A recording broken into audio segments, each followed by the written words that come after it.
வணக்கம். உங்கள் வாழ்க்கையில் சிலர் திடீர்னு மாறிட்டாங்க அப்படின்னு நீங்கள் நினச்சிட்டு இருக்கிறீங்களா? அது வெறுப்பு காரணம் அப்படின்னு நினைக்கிறீங்களா?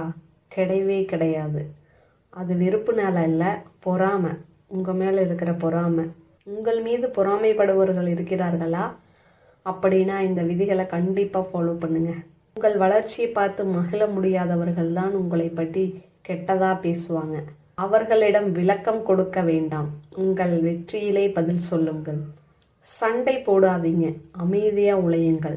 உங்களை கீழே இழுக்க முயற்சிப்பவர்கள், ஆனால் நீங்கள் மேலே ஏறிக்கொண்டே இருங்கள்.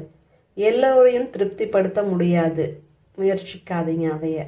உங்கள் இலக்கை மட்டும் கவனியுங்கள். பொறாமை இருக்கிறது என்றால் நீங்கள் சரியான பாதையில் நடந்து கொண்டிருக்கிறீர்கள் என்பதற்கான அடையாளம். வெற்றி பெறுபவர்களுக்குத்தான் எதிரிகள் அதிகமாக இருப்பார்கள். அதனால் நின்று விடாமல் முன்னேறுங்கள்.